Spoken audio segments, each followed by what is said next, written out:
পাবনায় পদ্মা নদীর পাড়ে রচিত হল এক নতুন ইতিহাস।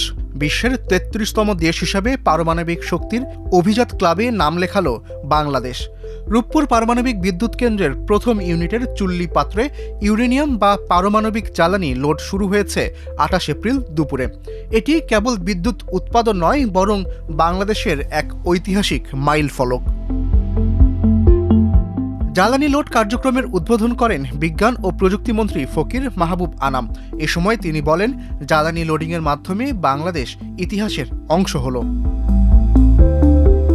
পরে অতিথিরা স্বয়ংক্রিয় সুইচ টিপে জ্বালানি লোডিং উদ্বোধন করেন।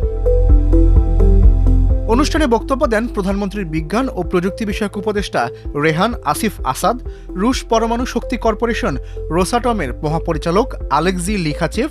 অনুষ্ঠানে ভার্চুয়ালি যুক্ত হন আন্তর্জাতিক পরমাণু শক্তি সংস্থার পরিচালক রাফায়েল গ্রসি। এই স্বপ্ন দেখা শুরু হয়েছিল ১৯৬১ সালে। ১৯৬৩ সালে তৎকালীন পাকিস্তান সরকার জমি অধিগ্রহণ করলেও পরে প্রকল্পটি বাতিল করে দেয়। স্বাধীনতার পর নতুন করে শুরু হয় তোড়জোড়।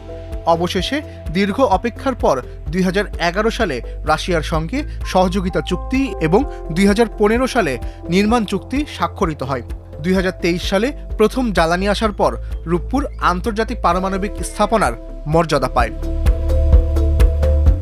আকাশপথে রাশিয়া থেকে বাংলাদেশে আসে পারমাণবিক জ্বালানির সেই চালান। এরপর আরও কয়েকটি চালান আসে। পরে বিশেষ নিরাপত্তার মধ্য দিয়ে সড়কপথে রূপপুরে নিয়ে যাওয়া হয় জ্বালানিগুলো। এরপরে সেগুলো মজুত করে রাখা হয়েছিল রূপপুরেই। ইউরেনিয়ামের ছোট ছোট ১.৫ সেন্টিমিটারের প্যালেট দিয়ে তৈরি হয় এক একটি রড।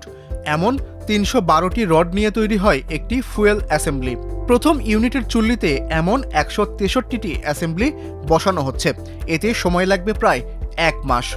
এই ইউরেনিয়াম থেকে উৎপাদিত তাপে পানি ফুটে বাষ্প তৈরি হবে, আর সেই বাষ্পের শক্তিতে টারবাইন ঘুরে তৈরি হবে বিদ্যুৎ। মাত্র ১ কেজি ইউরেনিয়াম থেকে যে শক্তি পাওয়া যায় তা ১০০ টন কয়লার বা ৬০ টন তেলের সমান। নিরাপত্তার প্রশ্নে কোনো আপোষ করা হয়নি এই বিদ্যুৎ কেন্দ্রে। আন্তর্জাতিক পরমাণু শক্তি সংস্থা বা IAEA একটি বিশেষ সফটওয়্যারের মাধ্যমে প্রতিটি জ্বালানি রডের হিসাব স্বয়ংক্রিয়ভাবে রাখবে। বাংলাদেশ এই শক্তির কেবল শান্তিপূর্ণ ব্যবহারের অঙ্গীকার করেছে, আর তেজস্ক্রিয় বর্জ্য নিয়ে বাংলাদেশের চিন্তার কোনো কারণই নেই।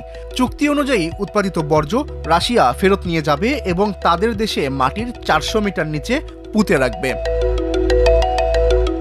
রূপপুর বিদ্যুৎ কেন্দ্র দেশের মোট চাহিদার প্রায় ১০ থেকে ১২% পূরণ করবে বলে আশা করা হচ্ছে। জীবাশ্ম জ্বালানির চেয়ে এটি অনেক বেশি সাশ্রয়ী। শুধু তাই নয়, এটি পরিবেশ বান্ধব। কয়লা নির্ভর বিদ্যুৎ কেন্দ্রের তুলনায় বছরে ২ কোটি টন ও গ্যাস নির্ভর বিদ্যুৎ কেন্দ্রের তুলনায় ৮০ lakh ton carbon die oxide gas নিঃসরণ থেকে পরিবেশকে রক্ষা করবে রূপপুর। দেশের ইতিহাসে সবচেয়ে বড় একক প্রকল্প রূপপুর পারমাণবিক বিদ্যুৎ কেন্দ্র। এই বিদ্যুৎ কেন্দ্র প্রকল্প বাস্তবায়ন করছে বিজ্ঞান ও প্রযুক্তি মন্ত্রণালয়ের অধীন পরমাণু শক্তি কমিশন। এই প্রকল্পের আওতায় ১২০০ মেগাওয়াটের ২টি ইউনিট নির্মাণ করছে রাশিয়ার ঠিকাদারি প্রতিষ্ঠান অ্যাটমস্ট্রয় এক্সপোর্ট। প্রায় ১,৩৮,০০০ কোটি টাকা ব্যয়ে প্রকল্পটি আলোর মুখ দেখছে। এখানে কাজ করছেন প্রায় ৩০,০০০ দক্ষ কর্মী, যাদের মধ্যে ৬,০০০-এরও বেশি রাশিয়ান। বিদ্যুৎ কেন্দ্রটিতে কর্মরত বিজ্ঞানী, প্রকৌশলী আর কর্মীদের জন্য আজ এক অন্যরকম আনন্দের দিন।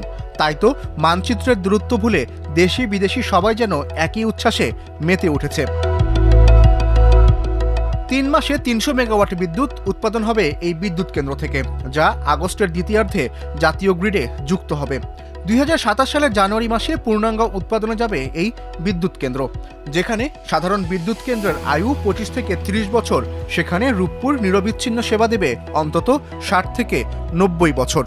এর মাধ্যমে পাবনার ঈশ্বরদীতে পদ্মা নদীর তীরে নির্মিত রূপপুর পারমাণবিক যুগে প্রবেশ করেছে।